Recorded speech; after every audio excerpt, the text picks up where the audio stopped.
Bad memories make the worst dreams. A genius of my caliber needs sleep to keep his brain in gear. Wait. That research from my youth. Yes, now I'll show you light. Oh boy, it's finally here.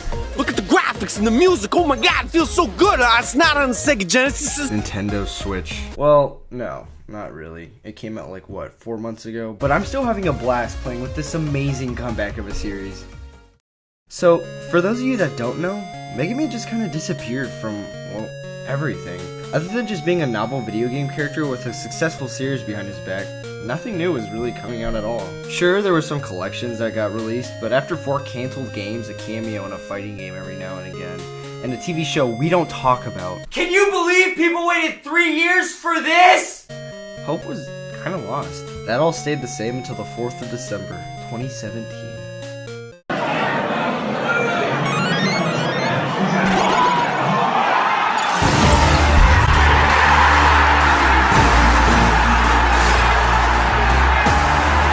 My mind was blown. After 6 long years of waiting, the game finally came. Yeah, I kinda got into Mega Man at the wrong time. If I'm gonna be honest though, I was a little skeptical. The past games that got canceled actually looked pretty cool. I was all over the idea of playing as Rockman in Mega Man Universe, and the fact that someone who worked on Iron Man was gonna make a first-person Mega Man X was enough right there. There was still another reason I was nervous though. A year before this game got announced, I had to play for a whopping $20. Probably one of the biggest disappointments of 2016. I'm not gonna go into too much detail, but what the hell is Zell dashing? Why am I weaker than every other boss? Why is the music so bland? Dr. White? Oh yeah, that's original. Do I even need to say anything? That's just a helicopter with arms and legs. Oh yeah, that's fair. Counter Shade stage! Oh my god!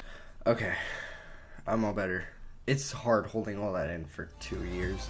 Time eventually came, which actually was the day before my birthday, so yeah, that was a pretty good birthday present. And what a great time this game was. I got a little taste of the game with the demo when it came out, and yeah, there was that one part of Blockman stage I didn't know you were supposed to slide through, but it was sweet!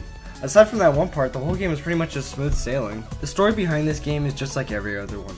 Wily steals Light's robots, you go stop them, and bim bobbity bob, there you go, there's a new game. It's not bad by all means, since no one plays the game for the stories, but it's a nice touch seeing a younger Light and Wily in animated cutscenes. Recover all the energy immediately, Mega Man. Yeah, those don't count. Along the way, you'll be introduced to what I say is probably one of the best set of robot masters in any Mega Man game, right up there with Mega Man 6 and 9. I mean, like, come on, look at Blast Man. He's like the coolest thing ever. Ever since Mega Man 3, the robot masters started getting themes to their stages, opposed to just some place with things that shoot scissors out of them or underwater. Look at this place. I mean, what is the theme here?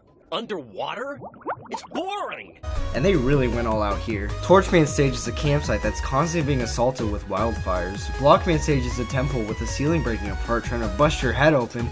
And Blastman stage is an over-the-top Universal Studios with explosions left and right. I swear, this guy's the coolest thing ever! One thing a lot of people complained about was the choice of instruments they used for the music, and I'm not totally shocked. The same thing happened with 7 and 8, and I just think it's hard to recreate that chiptune move. If I'm gonna be perfectly honest though, I think it's just harder for people to hear the music with all the extra sound effects going on now.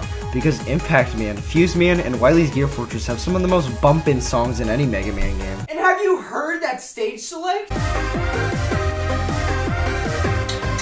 It's beautiful! You know, a lot of people actually did complain about the voice acting too, but I actually totally digged it.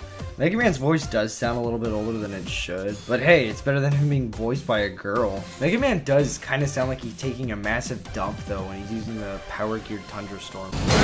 Potty humor! And come on, Blockman literally makes a Pink Floyd reference. You're just another brick in the wall! That's gotta be worth something, right? When the game first got announced, I was a little nervous about the double gear system. Not so much because it was like a new mechanic, but the fact that you could slow down time just sounded like bad news in general. Thankfully, that was not the case at all. The gameplay and the time slow work hand in hand, and at the same time, it doesn't force you to use the gears.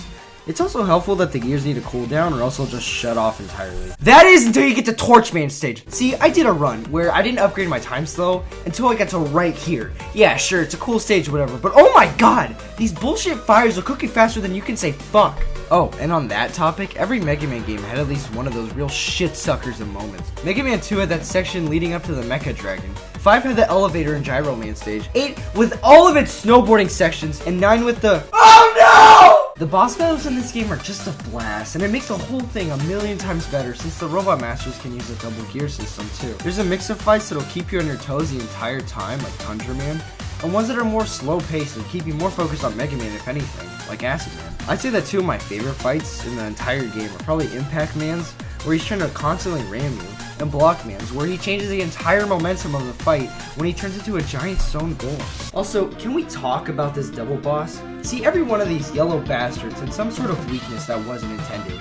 Mega Man 1's had this electric or slowdown depending on which version you were playing. 3's had E-Tanks, which that castle practically showered you in. He was just kind of easy too. 9 and 10, yeah, they were kind of just pricks, but they both had shops. You could stock up on E-Tanks and W-Tanks before going in.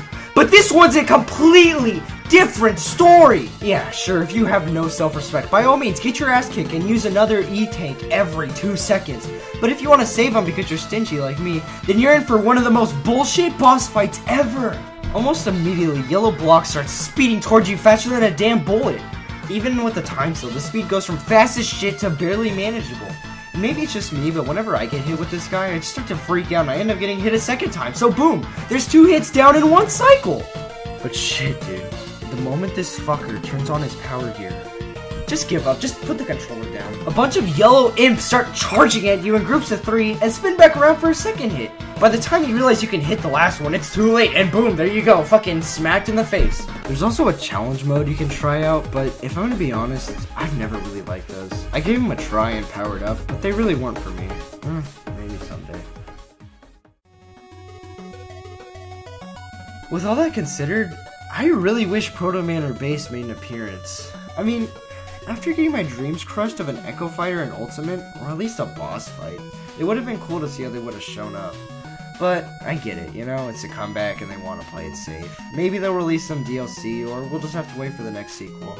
In the meantime, I'll still be playing this great game. Sure, nothing's totally beaten Mega Man 7 yet, but the Blue Bomber's transition to the next generation was fantastic. It's totally worth a shot, even if you've never played a Mega Man game before.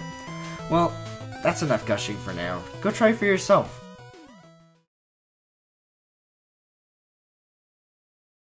It's also on PS4 and Xbox One if your wiener's small.